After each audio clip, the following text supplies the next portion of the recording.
renovables no convencionales, el sector privado y público juegan un papel fundamental para su desarrollo. Continuamos con el panel. ¿Dónde estamos y para dónde vamos en energías renovables no convencionales? Invitamos a nuestros panelistas. Germán Castro Ferreira, director ejecutivo de la CREC. Javier Martínez, coordinador de convocatorias de la UPME. Jaime Mauricio Concha, vicepresidente de Minería, Hidrocarburos y Energías de la ANDI, quien será el moderador de este panel.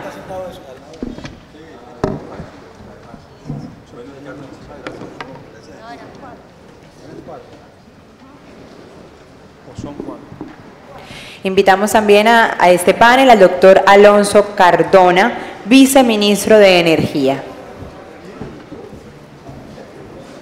Recordemos que el moderador del panel será el doctor Jaime Mauricio Concha, vicepresidente de Minería, Hidrocarburos y Energía de la ANDI. ¿Cómo estás?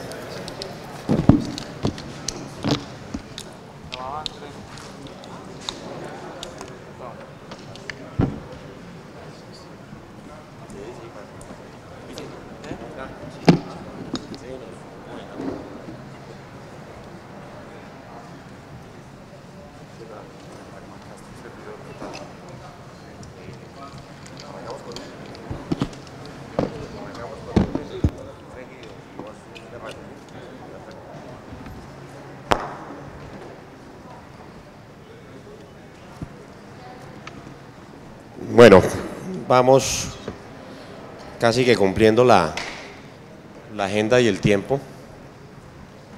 Muchas gracias a todos ustedes por asistir a este segundo foro. Los que participamos en el primer foro el año pasado, recordamos que había un verbo que se conjugaba mucho, que era acelerar, acelerar, acelerar. Y había, digamos, como una especie de comitiva de quejas y reclamos porque no pasaban las cosas, ¿sí? En el desarrollo de este foro, tal vez empiezan a verse un poco, decía ayer Alejandro, más fotos que PowerPoint de lo que va a pasar. Empiezan ya a aparecer las fotos de lo que ha pasado. Y la verdad es muy satisfactorio para uno en ANDI y también ver en el foro. Yo decía incluso que había hasta sentimientos, o sea, cosas muy sensibles. El panel de comunidades ayer fue muy interesante ver efectivamente cómo este tema puede empoderar en comunidades, cómo cambia vidas desde el punto de vista social y vemos un poco también lo que está pasando ya las fotos en el tema industrial, los techos de Tecnoglass, impresionante pues ver uno de eso de un año a otro cómo han venido pasando cosas y lo que nos mostraba Celsia, Engesa, General Electric, es decir, como digo yo, ya hay una rueda que arrancó, ¿sí? Y la verdad es que como digo yo, eso es muy satisfactorio. El panel anterior me facilitó la vida, porque pues y estaba montado por supuesto con ese propósito, es decir, listo, la cosa arrancó, seguramente el siguiente año ya veremos mayor participación, muchas mayores fotos, proyectos, sabemos que hay una cantidad de proyectos que están digamos en fila, ¿sí? Yo lo que diría es vamos a arrancar un poco con UNMI y que ustedes desde el punto de vista de gobierno y de autoridades nos cuenten, bueno, ¿dónde estamos? Y eso mismo que decía Ricardo, ¿para dónde vamos? En 5 años, ¿dónde deberíamos de estar? ¿Sí? Y entonces arrancaríamos con Javier Martínez, que tiene una presentación y nos va a contar un poco efectivamente cómo está esa demanda, esa presentación de proyectos y qué está pasando en la UME alrededor de energías renovables. Bueno, muy buenos días. En primer lugar, agradecer a la ANDI por la invitación. Vamos a tratar, como la idea es ver menos slides, vamos a tratar de pasar directamente a unas gráficas bueno, que queremos mostrar de los resultados y de lo que hemos obtenido prácticamente en los últimos 2 años. Voy a ir un poco adelante. La ley 1715 creo que ampliamente conocida por ustedes, el tema de incentivos, que es en el cual quisiéramos detenernos un momento. Acá no queremos entrar pues digamos en ninguna particularidad, es simplemente decir que alrededor de la 1715 y alrededor de otros elementos de las fuentes no convencionales se ha venido desarrollando una serie de reglamentación, normatividad que ha permitido que todo esto evolucione. En cuanto a los incentivos, pues hay una serie de incentivos para el caso de lo que es la generación. Todos están implementados, todos están desarrollados. Hay un elemento para gestión de energía que está por reglamentar, que en este momento pues hay que aclarar y pues tomando uno de los elementos que mencionaron en la intervención anterior, se está trabajando por parte de 3 ministerios para reglamentar o terminar de reglamentar ese incentivo que es el que hace falta. En cuanto al procedimiento, creo que es una de las cosas que ha evolucionado, digamos, en este último año. El procedimiento, pues si bien estaba claro, se implementaron lo que fueron los requisitos, las hojas, el diligenciamiento de los formularios, de los formatos, un checklist básico para que, digamos, cada quien supiera qué debía presentar. Y algo bastante importante es el aplicativo en línea, la ventanilla única a través del cual se pueden tramitar las solicitudes de incentivos. Aquí hay que resaltar que si bien hay unos plazos establecidos por norma para responder a los incentivos, estos trámites se están realizando en la UCME en menos tiempo. Se están realizando alrededor de entre 20 y 25 días, se están dando las respuestas. Es posible que el resultado final no se obtenga en ese mismo tiempo, porque tenemos que surtir un par de trámites adicionales a través de la ANLA y a través de la DIAN. Pero en el caso, pues digamos, del trámite inicial, se está tomando casi la mitad del tiempo que está previsto por norma. Bueno. Algo importante, y es que la información de la cual se dispone, que es algo que también ha evolucionado, hay estudios en la página web, hay referencias bastante importantes y hay 2 cosas. Uno es el ABC de los incentivos, lo otro es el tema de los reportes y la evolución de las evaluaciones de los incentivos, que acá entramos directamente. Espero que ustedes desde allá puedan observar las gráficas. Pero tenemos que decir que de las 299 solicitudes que se han realizado en este momento, hasta ahora, se han tramitado 215. Eso es aproximadamente el 72%. Predominan los solares fotovoltaicos y predominan las soluciones menores a 1 megavatio.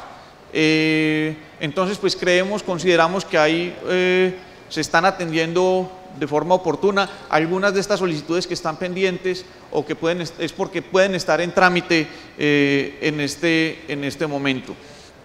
En cuanto a eficiencia, pues se viene trabajando en línea. Como les comentaba, hay uno de los incentivos que está por reglamentarse y todos, digamos, se vienen enmarcando en las 4 líneas básicas del PROURI. Bueno, no entraría tampoco las metas las metas y los objetivos que se establecieron y que se adoptaron por norma y a los cuales se pretende llegar. Continuamos entonces con el tema de los registros, del registro de proyectos de generación, que aquí hay unos datos bien importantes. Lo primero es que se realizaron unos ajustes en cuanto a los formatos y diligenciamiento frente a los cambios que se han venido dando. La clasificación de los proyectos por rangos ha obligado a hacer algunos ajustes que están implementados en las 3 resoluciones que reglamentan el procedimiento como tal de inscripción. Pero bien importante es que este registro se convierte en un requisito para aplicar a los incentivos. Esto nos lleva a tener en la UCME un control bien importante sobre los proyectos que están digamos que se están desarrollando. Entonces hay un monitoreo permanente y una actualización permanente de estas cifras. Y eso nos lleva a los reportes que se están entregando en este momento. para lo cual hay un documento base o un documento guía, y dentro de ese documento guía hay un enlace que nos lleva a un digamos, aplicativo dinámico para el reporte con diferentes filtros, donde podemos estar consultando e investigando los diferentes elementos que se pueden registrar. Acá una gráfica de referencia, simplemente proyectos vigentes en este momento son 500, predomina la tecnología solar, predominan los proyectos solares, y pues allí ustedes pueden entrar a detallar cada uno de los elementos. Hay algunos, digamos, hidráulicos que aparecen allí, pero en general las fuentes renovables no convencionales empiezan a destacarse. Predomina también los proyectos registrados en fase 1, ya hay un número importante de proyectos en fase 2 registrados, y fase 3, que es una etapa pues ya más avanzada en algunos casos en construcción, pues también se registra un número bastante importante. Por tecnología, en este momento a nivel de capacidad predomina el hidráulico, pero si vemos en el térmico, en el eólico aparecen 857 megavatios registrados, ¿sí? Que esto puede ser un poco diferente y no necesariamente está en línea con lo de incentivos, porque recordemos que el registro de proyectos pues es una herramienta que venía desde mucho tiempo atrás, desde hace rato. Bueno, aquí unos datos de lo que está en solicitudes de conexión, que es otro indicador. Ahora bien, la resolución que está en este momento se está trabajando, es una resolución procedimental para las solicitudes de conexión, es una resolución UBME, también exige que los proyectos de generación estén registrados o surtan el proceso de registro ante la UBME. De allí, esto para poder cruzar información, hacerla coincidente, podemos entonces encontrar a nivel de solicitudes de conexión para lo que es el Caribe, en solar tenemos 875 megavatios, en el eólico tenemos 3.778 megavatios en solicitudes de conexión. Bueno, ahora presentamos y adelantamos un poco de los resultados que seguramente van a conocer ustedes dentro de unos 15 días a través del plan de expansión. Es la optimización integral que se viene haciendo. Estamos encontrando que dentro de los requerimientos adicionales o la expansión adicional es poco más de 5.000 megavatios, donde la participación eólica pues resulta ya ser bien importante. Bueno, en cuanto a redes inteligentes, pues no me detendría mucho, simplemente decirlas, aparece la hoja de ruta sobre la cual se está trabajando, los 4 elementos que se viene trabajando en ella, los modelos de negocio, el despliegue tecnológico, la masificación pues del transporte eléctrico y las microredes sostenibles. Bueno, y para finalizar esta parte de la intervención, contar un poco lo que hemos hecho sobre los proyectos de La Guajira. Había bastante inquietud sobre esto. Recordemos, hay 2 proyectos en este momento, 2 grandes proyectos para la conexión de las eólicas o de los parques eólicos mayores. El primero es la línea Copey-Cuestecitas a 500.000 voltios. Ese proyecto se adjudicó en el mes de julio a Interconexión Eléctrica, ya está en ejecución y se espera que entre en noviembre del 2020. El otro proyecto, digamos, grande a nivel de transmisión es la subestación colectora, las 2 líneas entre colectora Cuestecitas y una línea adicional entre Cuestecitas y La Loma en el Cesar. Este proyecto se adjudicará el 30 de enero del año entrante. Hay que mencionar que para que esta convocatoria hubiese podido iniciar, los generadores, los 7 generadores eólicos que se van a conectar en colectora debieron poner garantía bancaria antes de dicho inicio, lo que quiere decir que esto ya arrancó. que hay cosas seguramente por precisar, por definir, que seguramente se tendrán que trabajar en los próximos años, pero ya hay 7 proyectos de gran magnitud que solicitaron conexión y que están a la espera de este proyecto que deberá entrar en noviembre del 2022. Bueno, eso era lo que teníamos para contar por ahora. Perfecto, doctor Martínez. Doctor Castro, hay una cantidad de peticiones que le hicieron a... Entonces cuéntenos usted cómo ve dónde estamos y para dónde vamos. Bueno, muchas gracias a la ANDI, felicitaciones por este segundo foro de energías renovables no convencionales. Doctor Alberto Vives, un placer estar acá y en Barranquilla, como siempre. Pues para la Comisión de Regulación de Energía y Gas es un honor y un orgullo también ver que la regulación que empezó desde hace más de 20 años, efectivamente, ¿dónde estamos? Estamos en una transición que nace desde la Constitución del 91 y las leyes 143 del 94. Ese hito que en Colombia se dio permitió que entraran los privados a ser parte de la prestación de servicios públicos domiciliarios y durante más de 20 años, para los que estuvimos antes de lo que fuera el niño del 91-92, o sea, ese apagón que conocimos, los que estuvimos antes y durante esto sabemos que es un hito que en Colombia no se puede volver a repetir. Esto es impensable en el país de hoy, donde los industriales, el comercio y la población en general tiene obviamente cada vez una dependencia más alta de la energía eléctrica.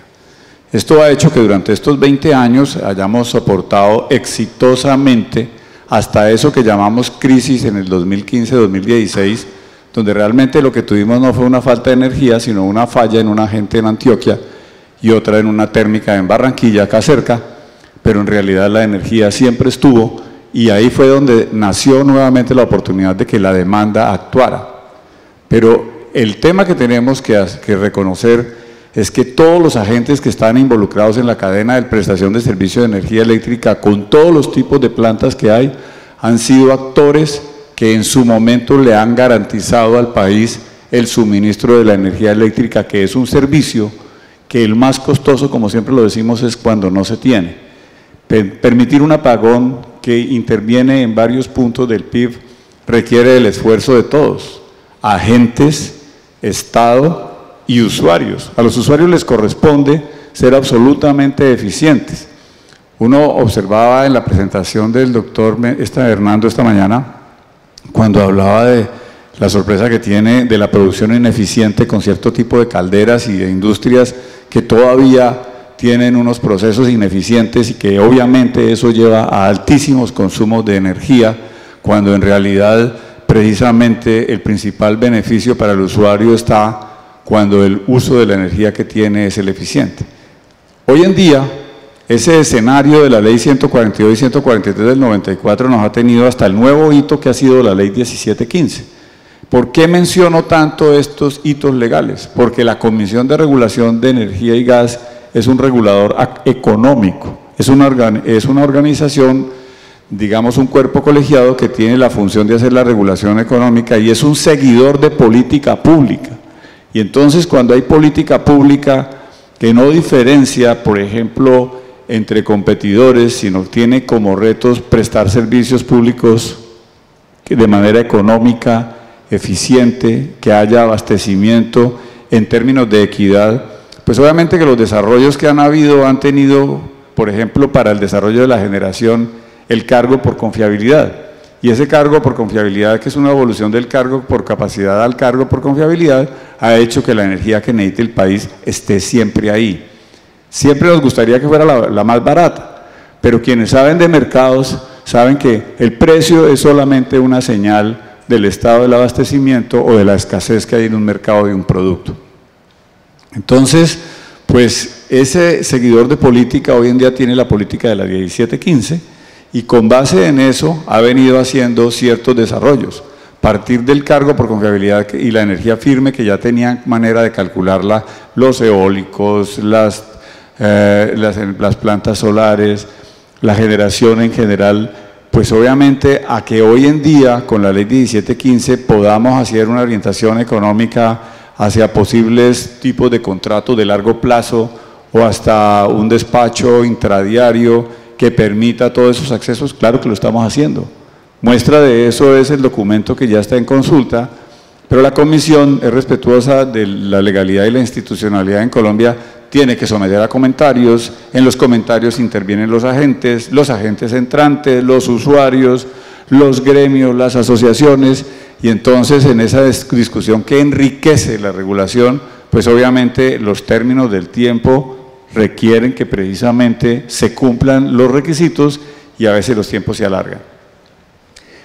A razón de lo que se ha mencionado aquí de la venta de excedentes de autogeneración, de menor escala, de generación distribuida, pues obviamente la comisión tiene unas resoluciones, unos documentos que están en poder del público y de los que está recibiendo comentarios.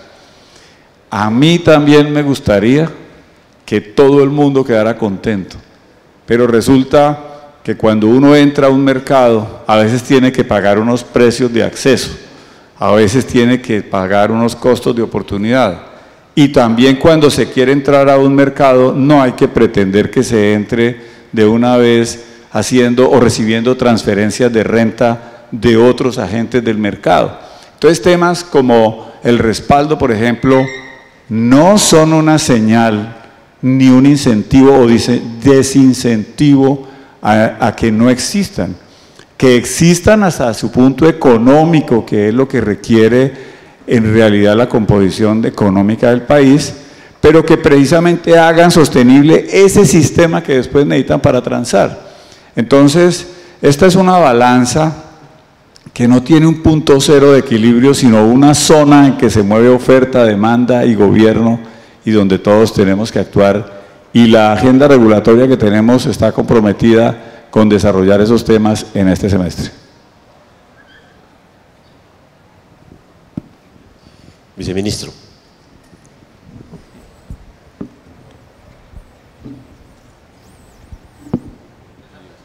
¿Está energizado?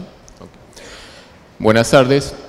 Yo empiezo es para dónde vamos, para saber a qué meta llegamos y para dosificarnos para llegar bien a esa meta y no llegar o cansados o apenas empezando. Entonces vamos a lograr una subasta antes que termine este periodo de gobierno donde se incentive la construcción de nuevas centrales de generación que permitan abastecimiento de largo plazo a precios competitivos a usuarios que hoy en día están descubiertos mediante fuentes no convencionales de energía. Allá vamos. ¿Dónde estamos?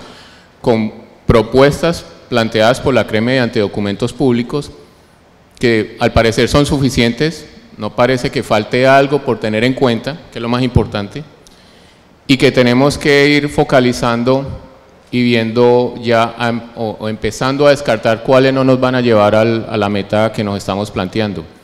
Y ahí es donde este tipo de escenarios son buenísimos porque uno empieza a ver cuál es la palabra, cuáles son las preocupaciones que más se repiten y cuáles son las que ya no tanto se repiten. Y cuando digo no tanto se repiten, porque a medida que uno va dando noticias, va divulgando cuál es el camino que está siguiendo, pues ya las personas como que empiezan a ver hacia dónde uno, hacia qué mecanismo, hacia qué medio le estamos apuntando y a focalizarse en los pros y contras de eso. Ahora, como lo dijo el doctor Germán, esto no son soluciones perfectas, son balances, se buscan equilibrios. Y a veces en el equilibrio uno tiene que desequilibrar un poquito lo establecido, los paradigmas establecidos. La gracia del lineador de política es que a partir de lo que se quiere de largo plazo, y en este país trabajamos en el sector energético de largo plazo, debe venir el regulador y aterrizarlo mediante una regulación económica que lleve a una eficiencia del mercado y de los usuarios, que se compartan esas eficiencias. La gran preocupación es que tomemos decisiones y no estemos completamente informados, y ahí es donde la interrelación de nosotros como lineadores de política, del regulador, como reglamentador de la economía en el sector, debemos atender todo este tipo de comentarios, leerlos y tratar de acercarnos un poco más para ver exactamente qué es lo que querían decir, porque a veces en la lectura rápida no entendemos el mensaje. Y a mí siempre me gustan los ejemplos. A veces llegan comunicaciones de los agentes que uno no entiende y no tiene tiempo de decir, pero usted qué era lo que me quería decir. A veces los ejemplos como que le facilitan a uno el entender qué era lo que querían decir. Y por no entender mucho a veces ¿Qué querían decir? Uno no toma mejores decisiones. Es decir, pueden haber buenísimas propuestas y por el simple hecho de que uno está embebido en una idea. Eso para uno interpretar las cosas, embebido en una idea, sacarlo de esa idea es bien difícil. Solo un buen comentario fácil de entender le facilita a uno que de pronto la idea por donde está caminando uno no está bien contemplada. Entonces, lo que uno sí y queremos tener claro para esa meta que queremos alcanzar en estos 8 meses que nos quedan es, primero, si no terminamos esta meta antes del cambio de periodo de gobierno, el nuevo gobierno se va a demorar y se puede patraciar en unas cosas que ya se ha avanzado, y simplemente por el hecho de que nuevas personas como nosotros, para tomar decisiones tan complejas, pues tienen que retroalimentarse, entender la historia de lo que ha pasado, y eso nos puede significar tiempo muy importante para los inversionistas y para aprovechar la oportunidad que hoy en día se da, costos que se han reducido de estas fuentes de generación, de los equipos que los comportan, y la atractividad que tiene en este país.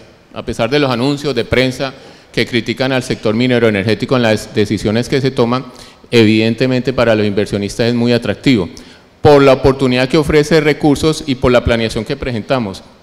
Es muy interesante cuando se habla bien de que tengamos una institución como la UNME, planeadora, que en otros países no existe. Lo maneja el mismo ministerio u otras entidades, pero no está aislada.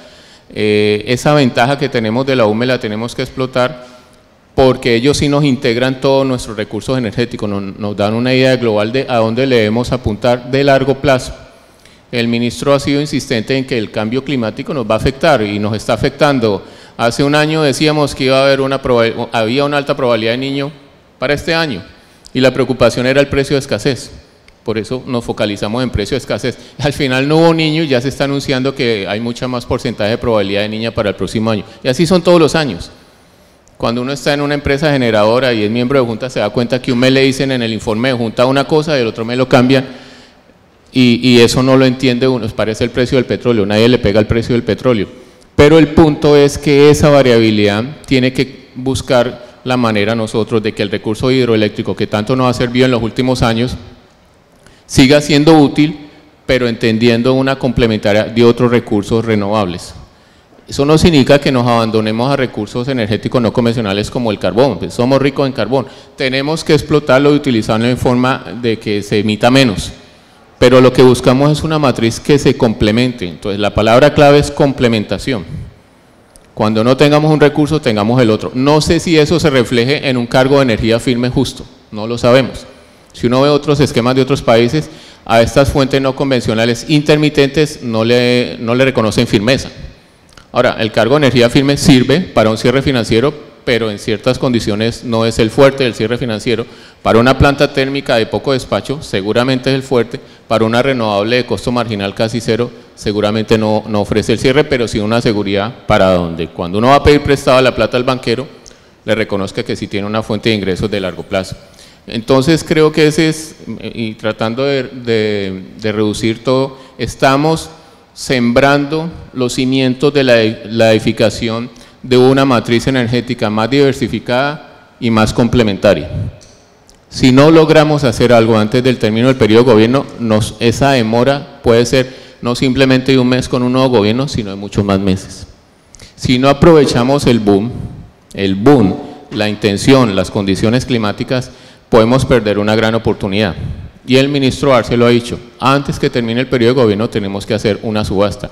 Hay muchos otros temas en la CREC que se correlacionan, pero hay que saber priorizar, y esa es la prioridad. La regulación respecto de los cargos, de la metodología de cargos de distribución, que tiene mucho que ver con el tema de cargos de respaldo, etc., es muy importante. Y respecto a la autogeneración, que es menor escala, aquí es el equilibrio de que en qué momento se vuelve una prestación de un servicio público por parte de un señor que no está vigilado por una superintendencia, que no tiene unas obligaciones de las características que tienen las empresas prestadoras de servicios, y que en algún momento dado de pronto no genera, no asume responsabilidades porque no las tiene por qué asumir, pero sí afecta el servicio de otra parte del público. Y a medida que se escala eso, y son muchos más y muchos más, queda uno con la preocupación que tarde o temprano es cuando la superintendencia o cuando consideramos que esto es un servicio público y quien autogenera, si sea 1 kilovatio está prestando un servicio público en cierto modo. Porque una cosa es para mi propio consumo y otra cosa es para el beneficio de los demás usuarios que dependen de eso. Y ahí es donde uno, con el avance de la 1715 que dijo que podía venderse los excedentes de autogeneración, se empezó uno a dificultar ese nivel donde ya están dejando de ser autogeneradoras a volverse agentes generadores, pero sin vigilancia. Y ahí es donde, no significa que la vigilancia, por ser vigilancia, haga mejor las cosas, pero sí le permite a uno a tener un mayor control de que el servicio público se mantenga en condiciones y que haya gente responsable que sepa que está prestando un servicio público. En cuanto a autogeneración, me parece que ese es el elemento más delicado a manejar, porque cuando ya se agranda mucho la autogeneración y empezamos a depender de agentes que no son agentes y que no son sujetos de vigilancia y control, pues uno sí se preocupa un poco de que en qué nivel de riesgo estamos poniendo la continuidad del servicio. Bueno, yo, aunque ya han explicado algunos de los temas, digamos que en este par de días ha habido unas frases que se han repetido, ¿sí? Una, por supuesto, el tema de cargo por respaldo, ¿sí? Ya han hablado de él, pero insisto, ha sido frase repetida. La otra ha sido subasta sí, rápido, pero con neutralidad tecnológica, ¿sí? Y tal vez dos temas que no se han tocado, digamos, en lo que ustedes ya tocaron, y es aquellos proyectos que están o que se verían a corto plazo, tipo Galera Zamba y eso, cómo se ve el tema de la transmisión de la energía de esos proyectos, cómo hacerlos posibles en el corto plazo, y cómo ven ustedes también el gobierno, tanto nacional como los gobiernos locales, como ejemplo. Es decir, debería haber de parte de las entidades de gobierno, por ejemplo, techos solares, mostrando al mismo sector privado y otros sectores que efectivamente esto es un beneficio, y dándole ejemplo. Entonces, repito un poco otra vez, cargo por respaldo, ya han hablado de él, pero como digo, fue repetitivo. Neutralidad tecnológica, que además es curioso porque en el evento de renovables, la misma gente que está en renovables pide neutralidad tecnológica, ¿sí? Gobierno como ejemplo, y el tema, digamos, de aquellos proyectos que podrían estar a corto plazo, esas conexiones que hay que hacer para que sean posibles. Y añado una última, que vuelvo al tema de comunidades. ¿Cómo multiplicar, hoy que ya se pueden llegar a una cantidad, digamos, de regiones por todo este tema del proceso de paz, cómo multiplicar el acceso a la energía a través de las renovables para esas poblaciones? Bueno, gracias. Si me permite, respecto del cargo por respaldo, pues es un tema supremamente interesante. Cuando uno va a hablar de la prestación del servicio de energía eléctrica, tiene que tener claro que esto es una cadena que va productor, transportador, distribuidor y comercializador.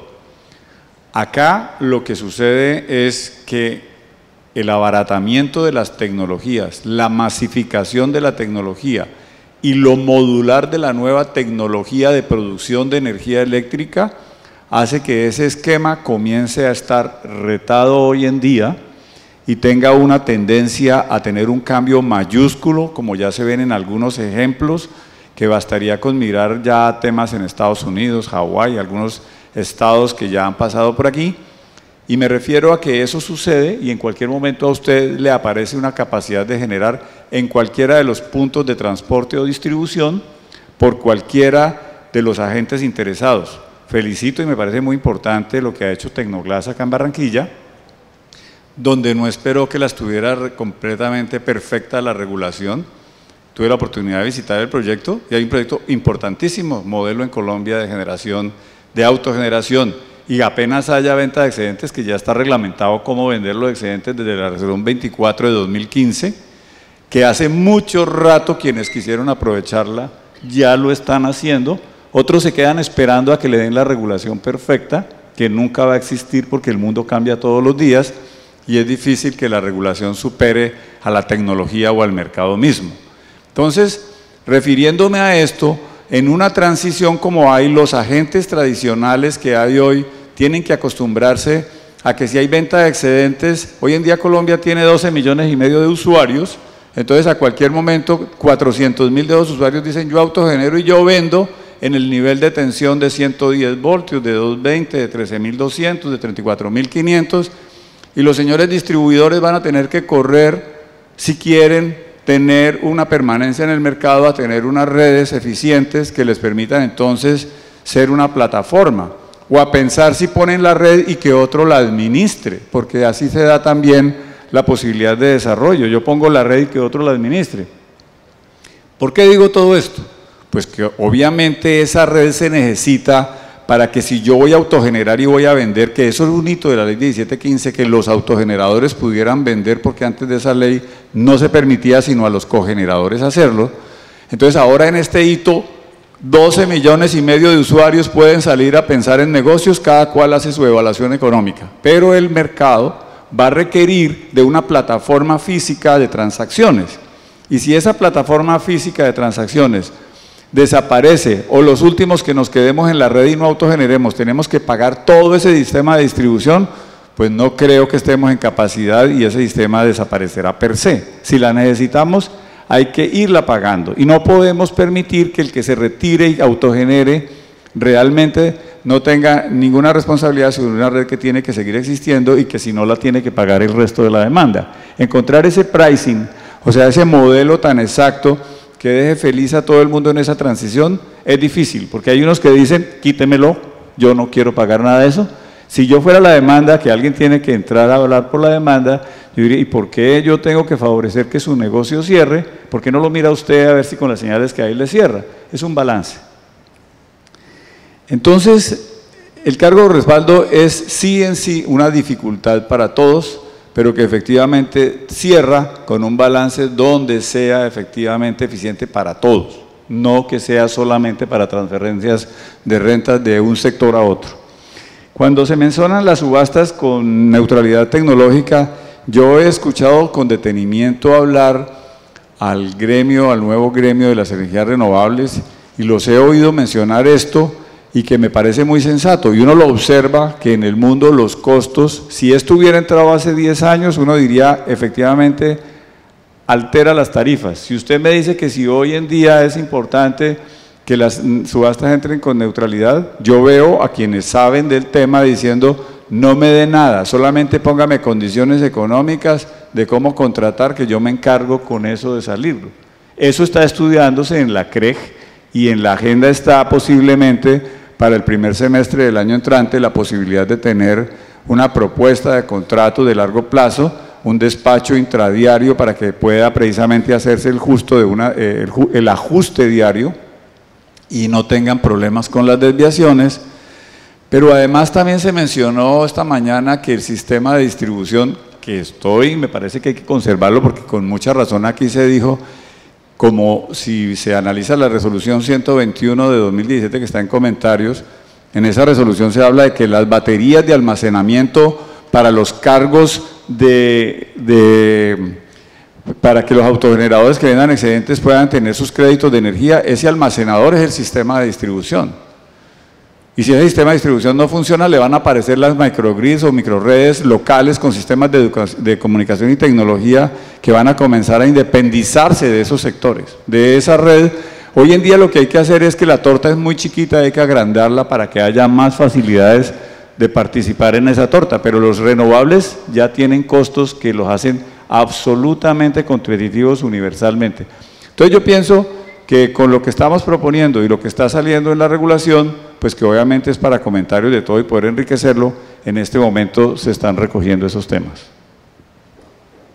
De lo que son los temas de comunidades, pues obviamente, más bien a manera de comentario personal, sí se nota que hay temas como el sistema de transmisión de energía en Colombia, que es uno de los más robustos de Sudamérica.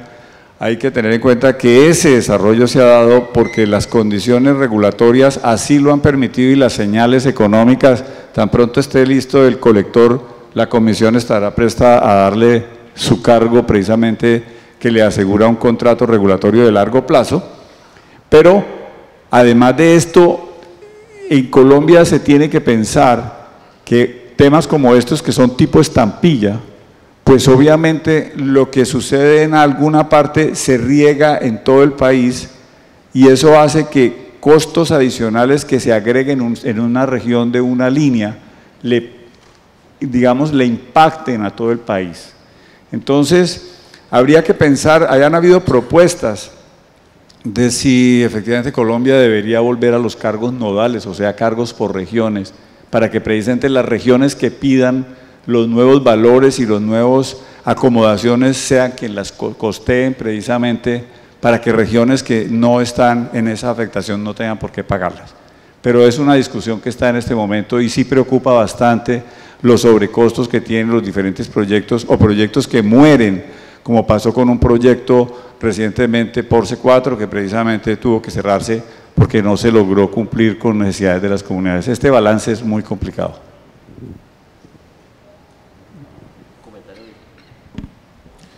Bueno, pero empecemos por el ejemplo del gobierno. Sí, claro que hay que darlo, pero en este país, como en la mayoría, el manejo presupuestal es dificilísimo. Entonces, una cosa es estar enseñado a pagar la energía eléctrica que vale la factura al año del ministerio 60 millones de pesos, y otra cosa es decirle, coja esos 60 millones y de esos 30 se vuelven inversión y meta un proyecto de paneles solares, porque se mueren del miedo. Y si no funciona, y la licitación, y los costos, y eso quién lo opera, y eso cómo se maneja. Entonces ahí nosotros mismos somos como el ejemplo a seguir de qué piensa también un usuario, pero un usuario comercial pequeño, no las grandes empresas que lo tienen clarísimo, sino un usuario que se tiene que enfrentar a esas decisiones. En el caso del usuario es, bueno, yo estoy enseñado a pagar 20.000 pesos de factura mensual, pero no se presupuesta para un año para hacer cálculos que son difíciles de hacer. Nosotros estamos todos los días en esto y nos parece sencillo, pues para es que un usuario ni entiende la factura. Cuando toma decisiones, la decisión es cuándo pago. No muestre a ver cuánto me facturaron y esto, porque eso no tenemos capacidad. Si nosotros damos ejemplo, los primeros que van a aprender son nuestros propios funcionarios. Y a veces a nuestros propios funcionarios se les pregunta cómo funciona eso y no saben, porque no han tenido la experiencia. La vice Ruti, ella estaba muy emocionada cuando nos empezó a llegar el primer carro eléctrico, pero era esa emoción de una idea que ella tenía y de probar un carro eléctrico, cómo funciona, dónde es que está la batería y el motor. No es que no tiene motor, pero sí tiene refrigeración, sí necesita una refrigeración para, no sé, la caja de transmisión, etcétera.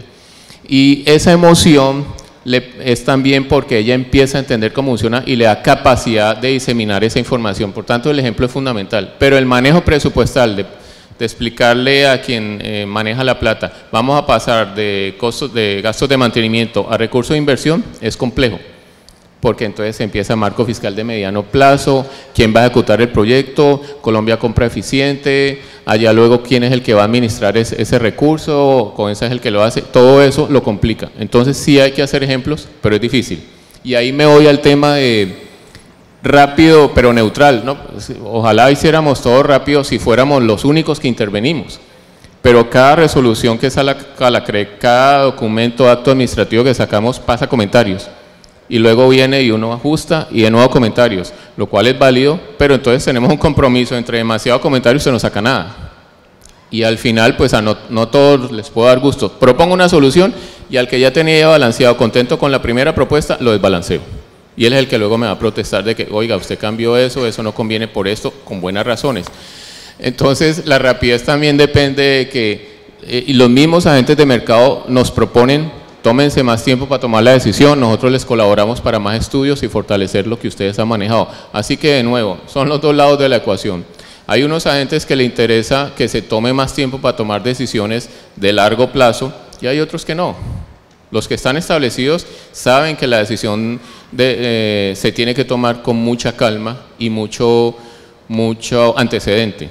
Y el que está nuevo quiere entrar de una, o sea, así como usted escribe, rápido. Si está nuevo, te está esperando la decisión para decirle a sus inversionistas, hagámosle ya. Pero el que está establecido no lo ve así entonces hay que mantener el balance de los dos. La neutralidad tecnológica, es que la neutralidad es muy subjetiva, pero claro que le apuntamos a eso. Eso es lo ideal. Pero en los mismos documentos que recibimos hay propuestas que dicen, hombre, empiece con una transición. Así que la transición obviamente es, póngale nombre, no nombre a la tecnología, sino nombre de fuente convencional, la FENECER, fuente no convencional de energía renovable, a una transición inicial y luego ya váyase de pleno con neutralidad tecnológica. Así que tenemos de las tres propuestas. Pero para el tema de rápido sí nos estamos comprometiendo para sacar una subasta de atención de energía a largo plazo, para no ponerle nombre tecnológico a esto, para no generar una discusión que de pronto ni valga la pena. Y en cuanto al acceso a la energía, ejemplo de los habitantes de La Guajira, una de las regiones más pobres del país, por donde van a pasar muchos de estos recursos, que si no sabemos atender, van a haber unas redes, el paradigma de siempre, una gran central y al lado yo no tengo energía, porque no hay cómo bajarle la energía de las redes.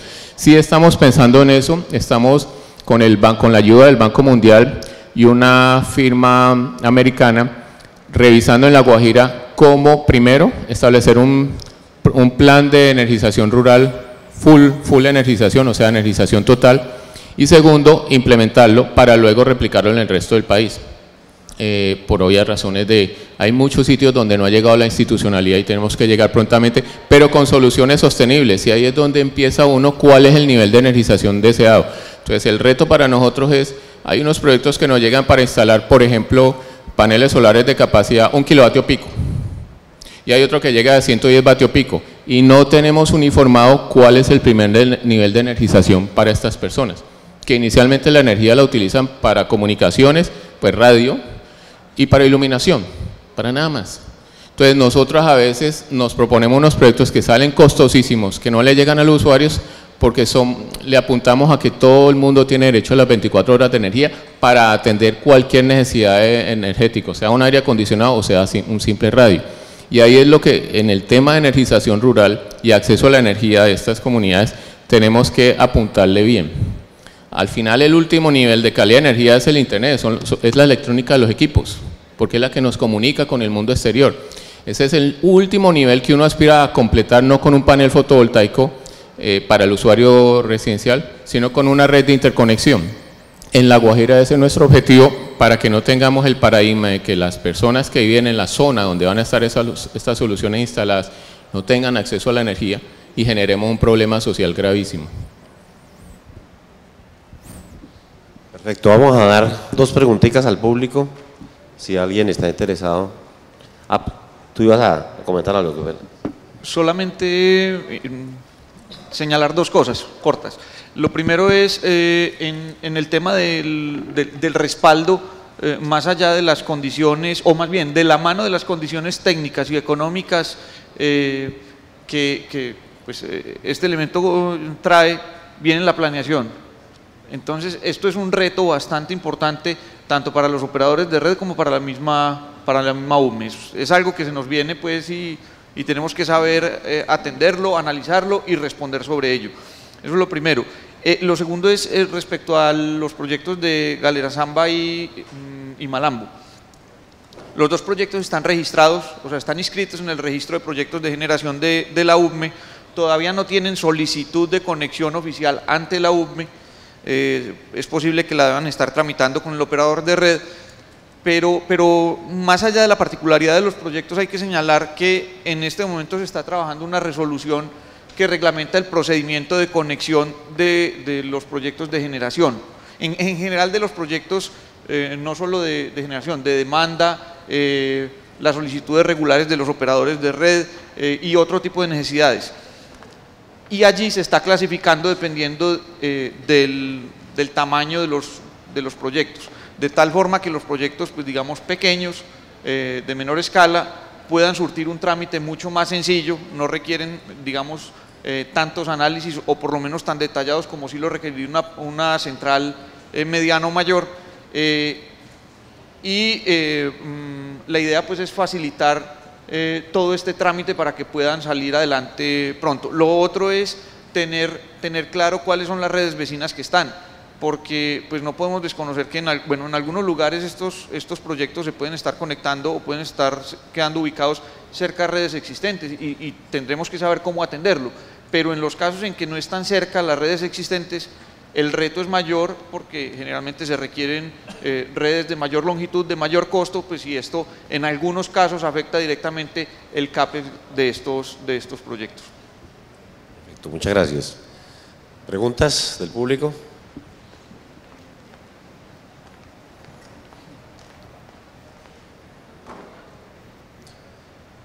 Nos presentamos, decimos de dónde venimos y hacemos la pregunta, por favor. Buenas tardes, mi nombre es Jorge Mola, soy egresado de la Universidad del Norte en Ingeniería Electrónica y egresado de la Universidad Tecnológica de Delft en Holanda con una maestría en energías renovables. Mi pregunta va enfocada más que todo a planeación y en el foro hemos visto bastante información acerca de los proyectos que quieren vender energía a la red, proyectos como los de Celsia, los de Enel con el B2G y otros más. Y este tipo de proyectos implica sistemas de generación distribuida que a su vez implica variaciones en la demanda percibida por las plantas de generación a nivel de transmisión. En otros lugares se habla de las microredes, donde hay mecanismos establecidos de control de flujo con los prosumidores, con los llamados prosumidores. ¿Cómo visualizan ustedes el control de la generación distribuida en Colombia? Gracias. Bueno, es algo que está realmente por trabajarse. Es algo que está realmente por trabajarse. Tenemos, digamos, a dos grandes niveles. Uno es el tema de las microredes. Pues en la medida que esto se vaya desarrollando, tendremos que ir dando respuesta a cómo va a ser la administración de estas microredes. El otro elemento que es bastante importante es el tema de las variaciones o en general de la operación de los sistemas, especialmente lo que tiene que ver con las centrales eólicas y las solares, que implica un nuevo desarrollo a nivel de código de operación, de código de redes y código de operación. Es algo que en este momento se está comenzando a trabajar la propuesta, porque esto tiene una serie de elementos, digamos, técnicos de detalle, pues que no son inmediatos y que deben responder al sistema que hoy existe, ¿sí? y a lo que digamos se va a desarrollar, a lo que se nos viene. Entonces, pues en este momento todavía tenemos un camino largo por recorrer en esa materia. ¿Hay algún comentario sobre eso? O sea, en Colombia tenemos un Centro Nacional de Despacho que coordina el despacho centralizado a nivel, casi niveles de 115.000 voltios. Y hay 29 operadores de red en Colombia, tipo Codensa, Electricaribe, etcétera, que son operadores de red a los cuales se les remunera un centro de control para que tengan efectivamente los mecanismos ya a nivel local, regional, de cómo despachar y controlar. En este momento, con la resolución 121 de 2017, ahí están las condiciones de lo que se llama venta de excedentes de autogeneración, están establecidos para comentarios que los reguladores plantas menores van a ser, que los generadores de menor escala son de 100 kVA, por una definición técnica, y estamos esperando los comentarios para sacar antes de febrero la definitiva. Ese valor que definamos allí y la cantidad de desarrollos va a hacer que haya entre los operadores de red que ya tienen la remuneración de esos centros de control y posibles desarrollos se puedan prestar servicios en consonancia con esas microredes que obviamente son objetos de ese operador que ya tiene el conocimiento. Eso lo está remunerando la demanda y estos operadores de red tienen que prestar ese servicio en este momento con el desarrollo, o si no van a competir con quienes aparezcan a prestar estos servicios. Buenos días, Oscar Imitola de ESCO Ingeniería. A ver, digamos que en la línea que se está planteando acá por parte del gobierno, que es el que está representado en este momento en el panel, y habiendo conocido el desarrollo del proyecto de resolución 121 al que ha hecho mención la CREC, de pronto es interesante, y con la presencia aquí del señor viceministro, retomar el tema de generación distribuida como un mecanismo de solución al problema que estamos viviendo en la costa atlántica con el operador de red.